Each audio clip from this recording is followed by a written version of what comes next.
It is what we are most worried about being discovered by others. We think that once others find out that I am not good looking, right? Once others find out that my legs are thick, once others find out that I can't say hello to others, once others find out that I can't tell a joke, wow, I will be judged by others. This is the fear of being exposed. These 4 conditions are the driving force of our social anxiety.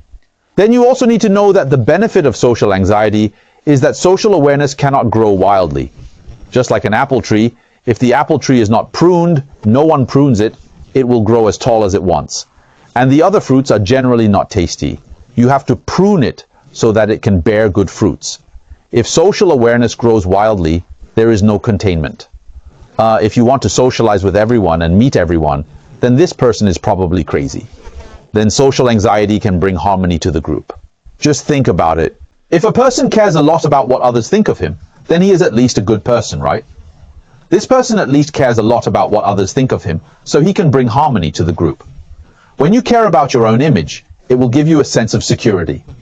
People with social anxiety are often better partners. That is, they are more likely to be considerate of other people's feelings, right?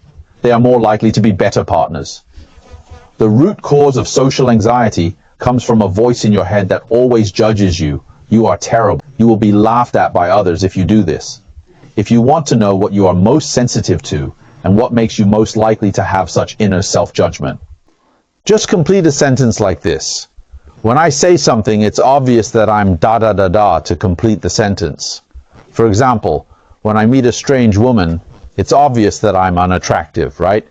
It's obvious that I'm very embarrassed and I don't know where to put my hands, right? Etc. And you can see where your weaknesses are. The characteristic of inner judgment is that you underestimate yourself. And you will overestimate how much others value you. This is why, once we get involved in that kind of struggle on the internet, right?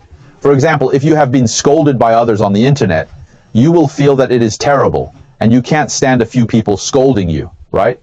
But in fact, those few people who scold you are just a drop in the ocean and can be ignored on the internet. But as people who are involved, we will feel particularly painful. The reason is that internal judgment will make these few insults against you become more amplified. So he will tend to underestimate himself and overestimate the importance of others to this matter. In other words, we worry a lot about what others think of us, but those things have never happened. How can we defeat our inner judgment? There are 2 very effective methods, which I have tried. The first method is called substitution. It means that you can't be anxious for no reason. The words used by the author are point, and 3 points are used in a row. For example, you feel confused. You say that my performance that day was terrible. Everyone will laugh at me. At this time, you need a voice to stand up, like a lawyer defending, who will laugh at you. What would he say? Are there many people like him? How many are there? In what occasions and under what circumstances would he say what? When you are very serious about finding the direction indicated and visualize it, you will find that the worst case scenario is actually not that great. This is called substitution. First of all, we need to make him clear. We often feel anxious because of a vague feeling. When you can use a specific method to figure out what the worst outcome will be, who will say what, and what will happen after he says it. At this time, you find that this thing is called decatastrophizing. The idea of catastrophizing is a vague feeling, which is inexplicable irritation, and I don't know what to do. But once you ask it clearly, even if catastrophizing happens, it's just 1 or 2 people saying 1 or 2 unpleasant words, which doesn't really matter, and it won't change our lives much.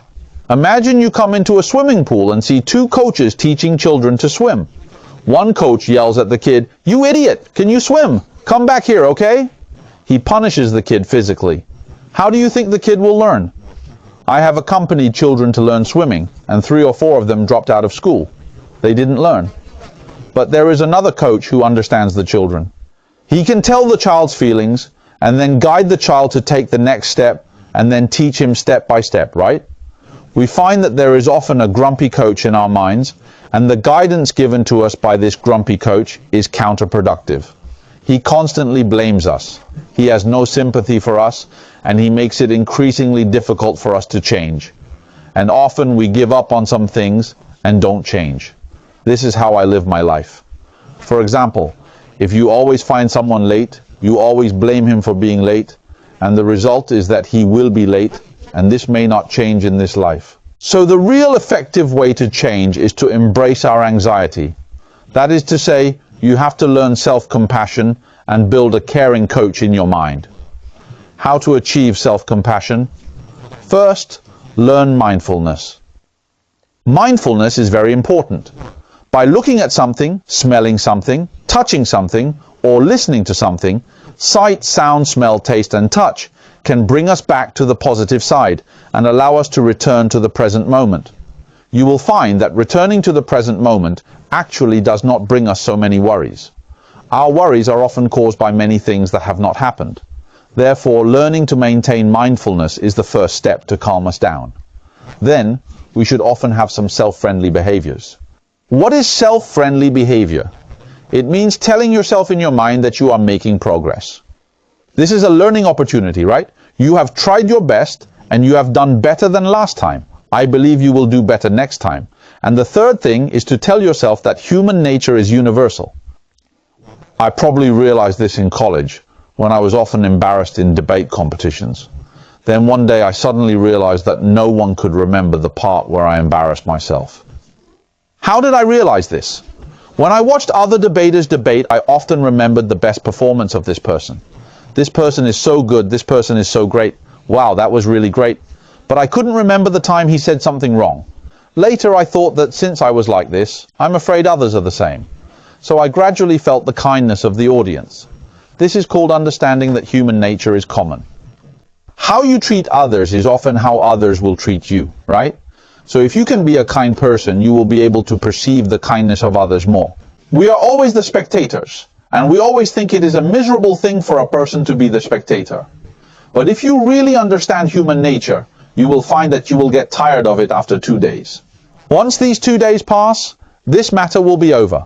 That person will return to being a normal person. So you will know how so many big stars who were eaten by gossip finally returned to normal life step by step. He finally became a normal person, right? This is the commonality of human nature. If you understand the commonality of these three things, mindfulness, self, kindness, and understanding of human nature, you will be able to learn to embrace and be kind to yourself, and to refute your inner judgment. So let me summarize the matter about inner judgment. The author said that the inner judge only wants you to do your best, but he lets you know this in an ineffective way. You have to tell your inner judge that I need to adapt to face some fears now. If we are controlled by this inner judgment all day long, we will not have the courage to face the real fear, and we will not be able to deal with the real problems we have to face. Think about how to speak appropriately in social situations, because you are fighting with the voice in your head. And where does that voice come from? It may come from your mother's genes when you were a child, or it may come from the experiences you encountered in your childhood. So these things are passed down. Learn to replace it, make it clear, and then learn to embrace it. At this time, you will be more gentle and kind to the words.